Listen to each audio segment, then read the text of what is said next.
Welcome everybody to the big show. Today we're going to talk about what to do when your service manager isn't cutting it. If you're a service manager and you're not cutting it, this is for you. If you're a dealer or general manager and you're wondering what you should do, this is definitely for you. And then there's much more coming up. I really can't talk about. Also, I don't know. We might have to edit some of that out. But we have an awkward conversation about something that Christian is doing in his personal life. That and much more coming up right now on Service Drive Evolution.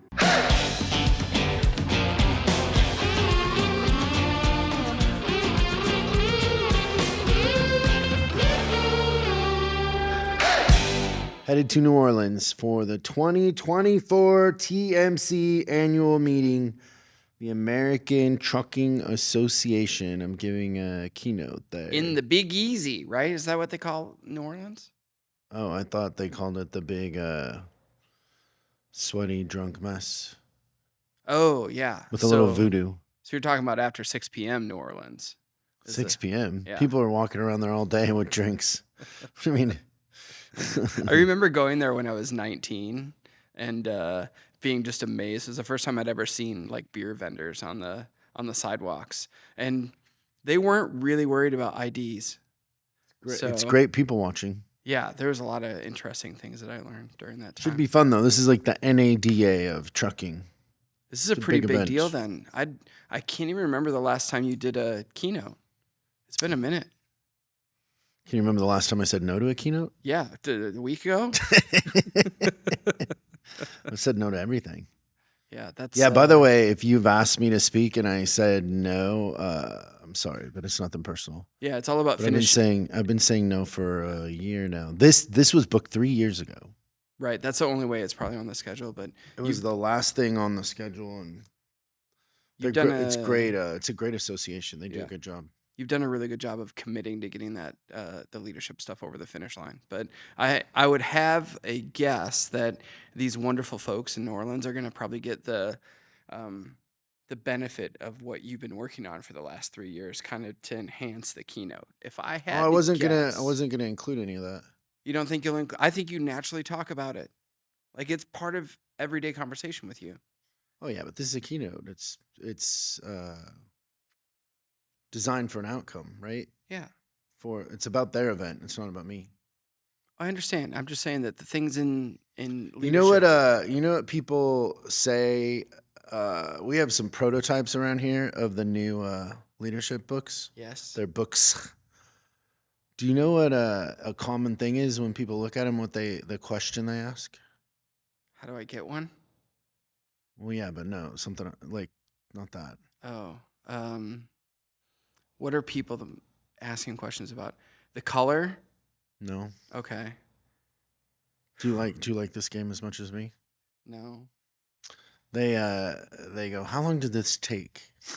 Yeah. And I'm like, 4 years, maybe more. Okay, so I've switched that up lately. I'm telling people it's kind of like your life's work in a book.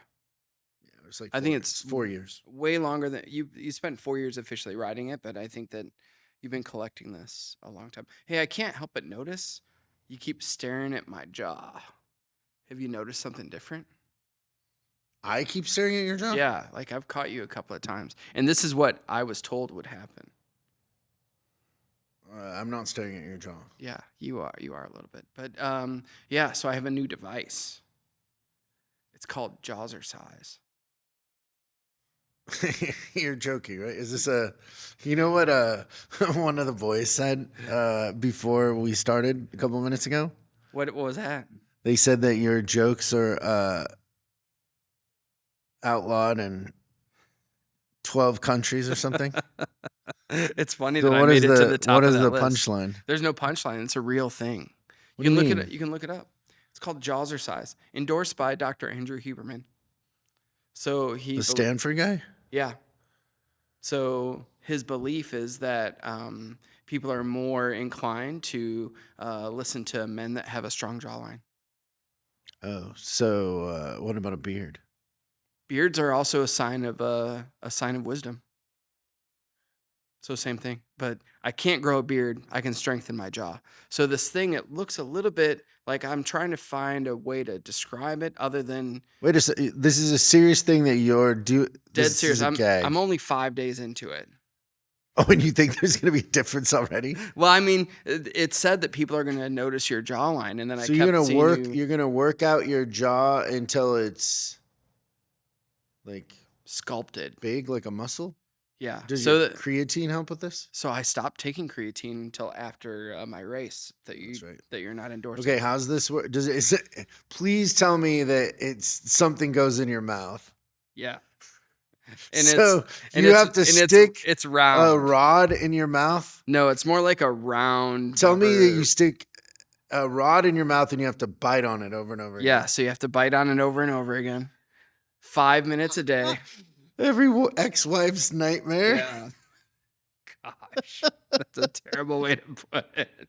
Are you serious? Yeah. You do this in front of Claudia? She is really concerned about what have I done. Yeah. Yeah, she's not. She's not into alternative. Yeah, she doesn't. Are you serious Yeah, though? she doesn't swear a lot, but I opened up the package and she said, "What the blank is that?" Like And it's a rod that you bite no, down it's on, more like a rubber circle. like a ball gag. Yeah, yeah, and it even has a string on the end of it in case you want to wrap Like a horse. What do they a call horse those? bit. It's like a horse bit. Yeah, kind of like a but horse bit. round. Yeah, So it's like a combination of a ball gag and a horse bit. yeah. There you go. And what is it called? In case anybody listening wants to. It's called Get one? jazzercise, which is kind of a play off of jazzercise, which I think is Oh, I get the joke. yeah. Yeah. So I thought You that thought that was really good. clever? How much was this contraption? For Like $300? yeah, for 3 ball gags was $30. Oh, So I don't know. that's cheap. I'm very susceptible to Facebook marketing. Like when I'm scrolling through my Facebook and I see something come up, I hop down the rabbit hole pretty regularly. So they're hitting their target pretty good. I'm not. You won't be buying the Jazzercise anytime soon. No.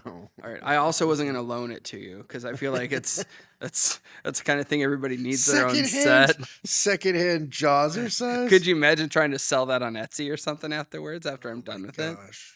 A used Jazzercise. Yeah. So we'll see what happens. We'll have to do before and after photos like in 2 months to see what my jaws. Did you do look it like. before? No, but Oh. I'm only 5 days in, so I'm basically at the beginning. That's hilarious. Yeah. Can I make a prediction? Yeah. You'll Yeah. give up on it before you see any sort of difference, and the difference will be too subtle. Maybe. I don't know. I'm stubborn. You know what a sometimes lot of like people that. here in Hollywood do? Plastic surgery. They get a chin implant. Yeah. Well, They take like a truck tire, more than the jaw. They than the jaws. stick it in your jaw. I gotta get rid of this thing. The that double extra. chin. I think it's quadrupled. No, it's just 2. Yeah. It's not quadruple. Yeah, it looks like 4 to me. But see, if you put the chin implant in there, Would it stick this thing out a little more? yeah. Oh, okay. Maybe I'll get that done. I know somebody who's had that done. Okay. I respect that. Before they had it done, I told them that they shouldn't do it. And then do they regret it now? No, it looks really good. Yeah. Sometimes that's what you need to do. I'm kind of anti-plastic surgery, but Yeah. I learned in that situation to just keep it to myself. Yeah, Because because it made a big difference, and the person looks dramatically better. how does he feel? Does it help confidence or anything You've like read that? Psycho Cybernetics. Yeah, I have. I know. You can't change what's inside. Yeah. So my favorite thing, I'm super excited for you to go and speak in New Orleans, but I think the coolest thing, and I've been getting reports sometimes a couple of times a day, is you have no idea what the impact that you've made, but Coach Vicky is really excited to take you to dinner. Oh, in New Orleans? Yes. Oh, yeah, we're going to have fun. Yeah, so she researched and found the restaurant that she thought would be the best for you, and I think she I've said, been there before. yeah. So she sent me some of the stuff. It's definitely your style. I'm gonna guess you've had a pretty good. What, fancy? No, you're more than fancy. Like you want something with personality to it when you go for a restaurant. You're not just going to like the most expensive restaurant you can go to. You want something that's an experience. It is the most expensive restaurant you can go to, I think. Okay, but it also looks like customer service is really important there. Comes with it. Yeah. Yeah. So But I've been there twice already. yeah, good. But Ends up she's that I've been to New Orleans quite a few times. I've only been that once. Been to Louisiana a bunch. Louisiana's a interesting state. Yeah. There's a lot of really good people there. Sweet. Yeah. And voodoo and ghosts. Right. Do you Can't believe forget Do you about the believe in ghosts. ghosts? No. Me neither. Speaking of ghosts, what do you call a murderer with two butts? What? An assassin. So we've talked about this subject before, We have, but it's worth repeating. but it keeps coming up. So it keeps coming up in the sense that people call us and they're like, "Hey, we want to sign up for your coaching, but we want to get rid of our service manager, or our service manager is closed-minded, or our service manager is not any good, whatever it is." And so, or just the question, what do I do if my service manager isn't any good? I would say that's happening more often than I've got to replace my service manager Well, first. there is a focus on fixed ops, is Yeah. there not? So that's why I didn't do any news today, and I was gonna do a little editorial rant on this, but it's really amazing to me. So every time before we film an episode, I go and research, let's say, the 5 or 6 biggest news outlets for automotive. So a lot of things you've heard of, like Motor Trend, Road and Track, Wall Street Journal, a couple other things. And the amazing thing is, even though there's clearly a huge focus on fixed ops, what do you think the ratio of sales related items to service related items is in all of those things? 80 to 1. 80 to 1. And the only time that 1 out of the 80 is only if there's a recall notice. So it's not really even, in my opinion, it's not really Right. news, and you could probably make a case that they're even skewing that towards sales. And I just would say that as an industry, we have got to be having more conversations about how to make fixed ops as the best it's ever been. And I would implore the media outlets to start to research, phenomenal customer experiences and, tech hiring. This is your plea to the Wall Street Journal? Yeah, so I'm sure Okay. they're going to listen to this. And I would just say that if you're trying to give your readers bang for the buck, talk a little more about fixed than sales. Okay, so if I ask you, like, we randomly meet on the street Mhm. and you're like, "What do you do?" And I'm like, "Oh, I own a car dealership." And then you ask, like, or I ask you, I own a car dealership, and I ask you, like, what do I do if my service manager isn't any good? What is your answer to that? Well, the So you first do thing that big sigh. the first thing that comes to mind is that, like, more often than not is well, why don't we try to fix them first? But I've kind of got like a list of things that really, does your service manager really suck, or we just never really give them a chance to win? Because more often than not, we'll have people come into our program that just didn't know what they didn't know. And guess what happens when you start to teach them things? Okay, so Did I answer that wrong? well, you're getting into whatever your list is already, but I'm saying, like, how do you answer that question? Yeah, it's tough. Service manager turnover is 50% in the industry. It might be how I would answer that question to start. So then that's saying that 50% of the managers are bad? Not necessarily, which is then where I lead into they don't know what they don't know. Or I might even ask, I think I need to replace my service. If you said that to me, I might say, what makes you say that? Because what do they think? What do you think makes them think that? I think maybe your experience is different when you ask them, like, why. Most of the time it's processes, like the CSI is inconsistent, the profitability, or they're just getting a lot of complaints. Like, most of the time dealers or general managers will judge the service manager's performance more on complaints. And it could be complaints from employees. So, like, well, we just lost 3 techs. Yep.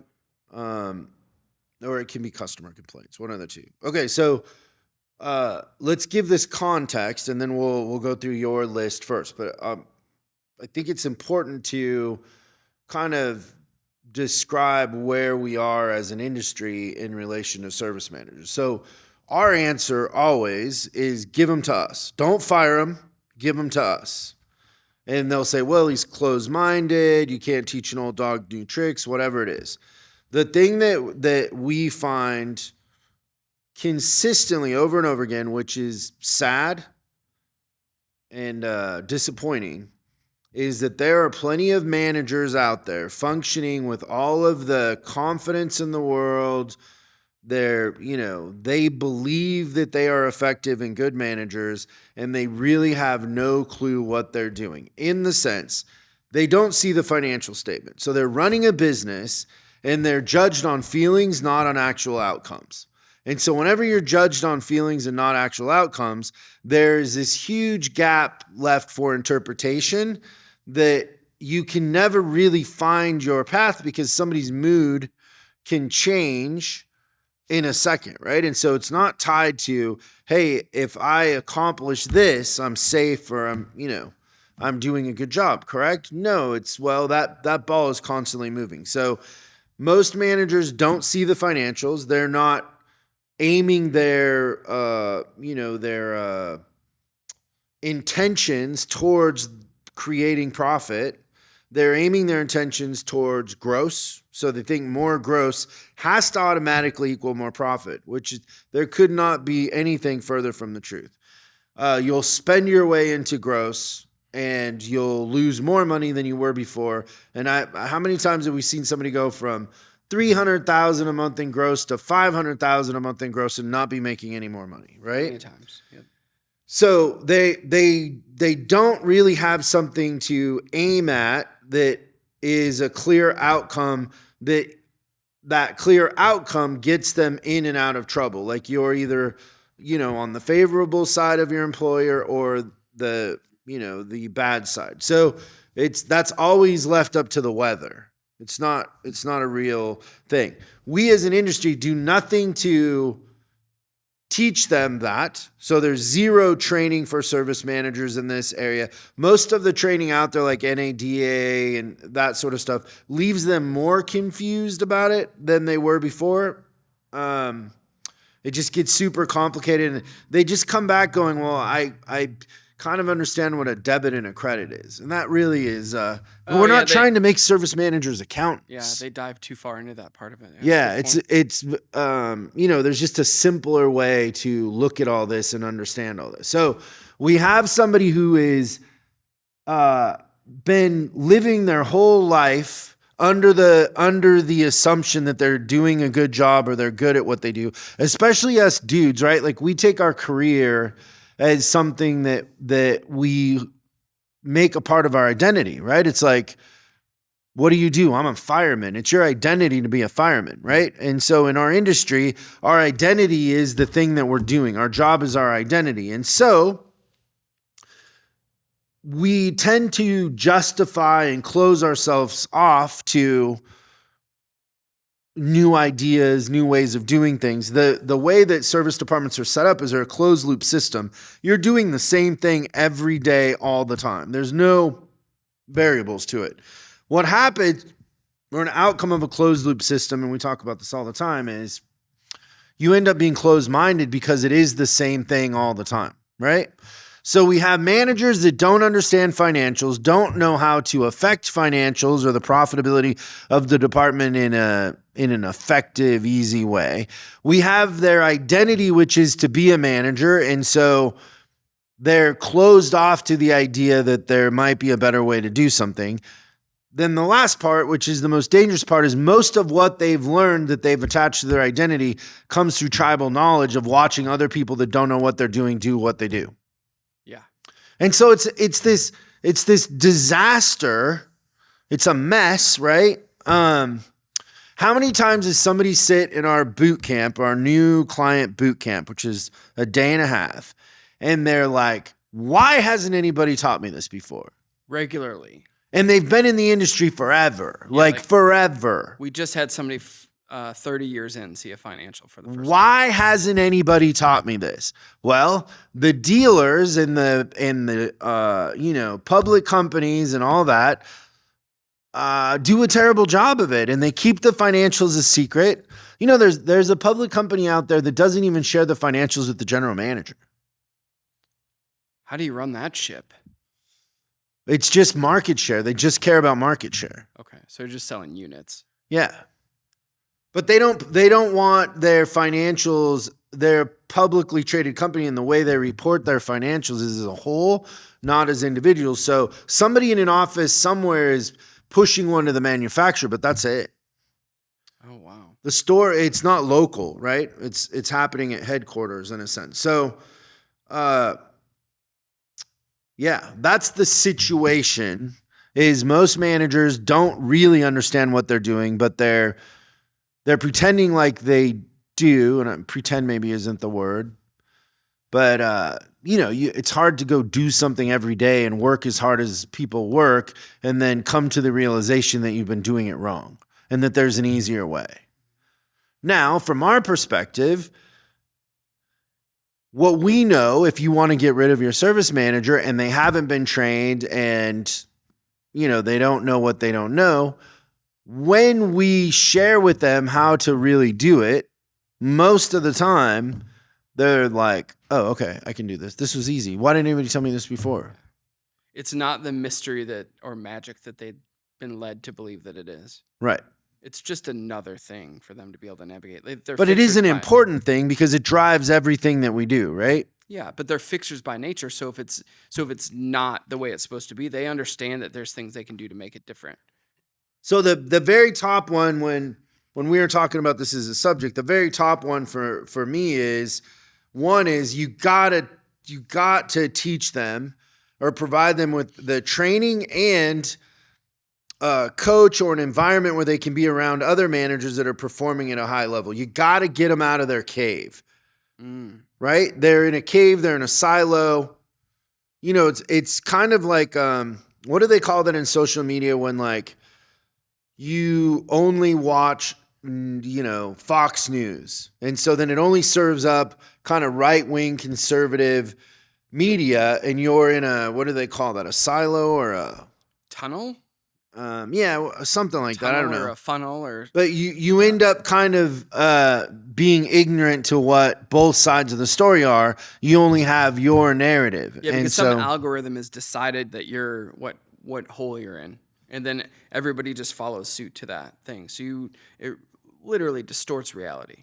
So let's just go through the reasons why dealers don't share the financial for the most part. One is they'll say, well, the expenses aren't fair because we built a new building, so our rent's higher than it should be, or we're in this sort of situation, and so we pay more of a management fee. Or there's just a million reasons that they come up with, none of which are true. Like whenever we show a service manager the financial statement, that's the reality of what it is. Like, so if we gotta, if our rent is higher than everybody else, then we gotta be that much better. Yeah, but the other thing with that too is they're in their own little microcosm. So at the end of the day, I've never had a manager look at the financial for the first time and say, oh, our rent is way out of line.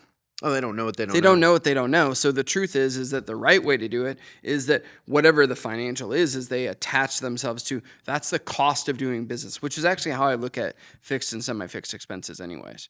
The great thing about a service department is you can overcome all that. Yeah. If you know what the truth is and you know where you really stand, you can figure out a way to overcome it with, volume, pricing. There's a way. There's so many ways to come at this. You can operate to profitability. Yeah.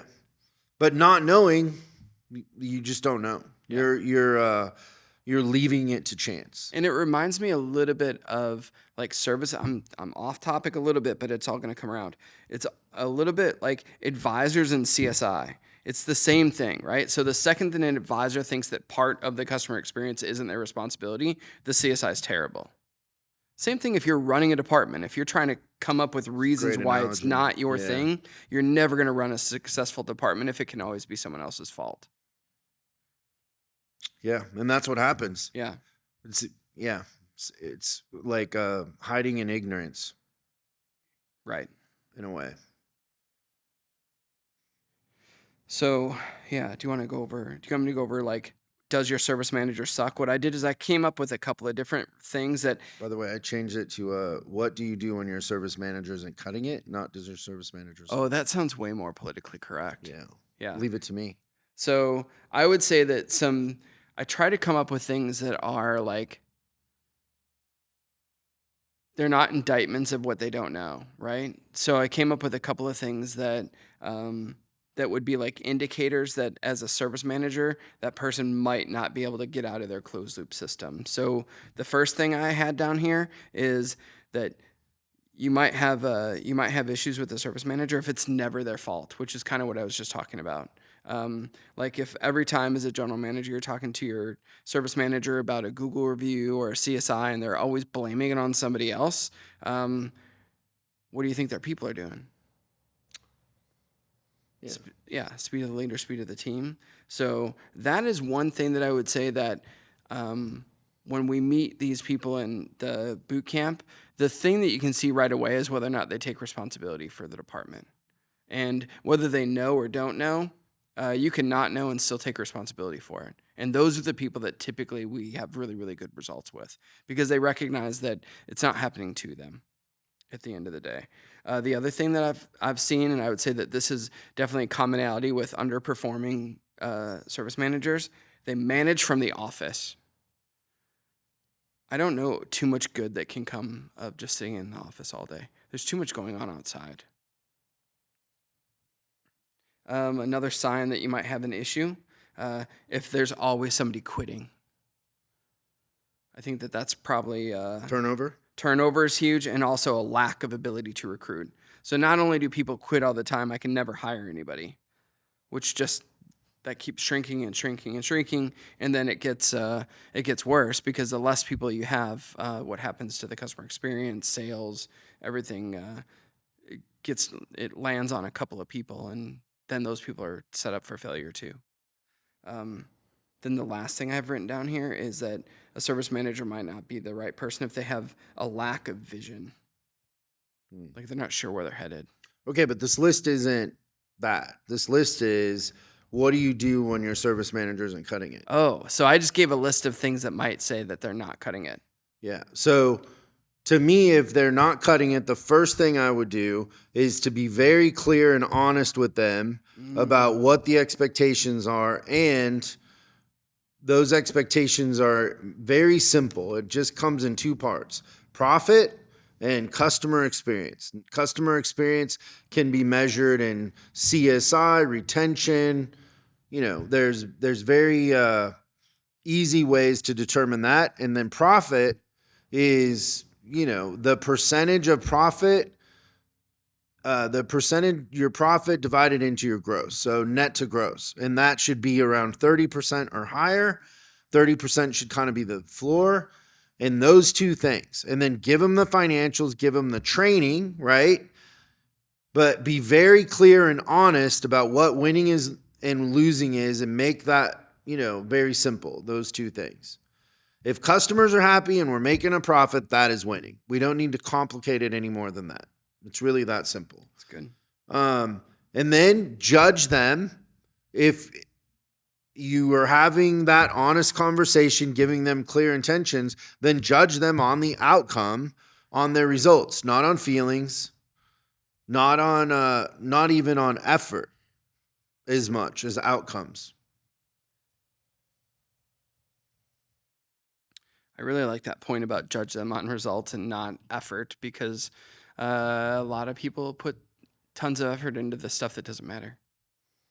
So also just understand that you're not alone. Like if you're a service manager and you're struggling and you are, you keep getting let go, or you keep bouncing from one place to the other, or if you've been somewhere a long time and you feel like the hockey puck is always moving of what the priorities are, or if you're a dealer and you're all of a sudden worried about fixed absorption because the front end isn't working the way that it has been for the last few years, understand that we have a system to bring these managers in and turn them into effective managers that know how to get results, and send them to us. Like, we can help you with that. If you need that, it's info@chriscollinsinc.com is the email, and we will set you up with a conversation and we can just talk about it. But the way that we've been doing it as an industry is very ineffective, and there's an easier way, and we have packaged that in a way that is very easy to execute. And I think at the end of the day, too, is what not just what we're doing, but I think that there's also many examples in the industry where there's another level for these leaders once they see what's possible. Like, they're the ones that are going to become the next general managers. And if you're going to be at TMC in New Orleans, please come up and say hello. Maybe say revolution or something. I don't know. I get asked to do that. Those sometimes. are my favorite emails. People is are when we like, get will you do emails it? and Will you people do doing it? Yeah. That's so cool. Great stuff. So that's what to do when your service manager isn't cutting it. We love spending this time with you, and thank you. We'll see you next time on Service Drive Revolution. Thanks so much for watching this episode of Service Drive Revolution. We're uploading new stuff every day, so make sure you subscribe and click the bell icon so you don't miss out. If you have a question you'd like us to answer on the show, call 8333-ASK-SDR and we'll answer your question on the show. That's 8333-ASK-SDR.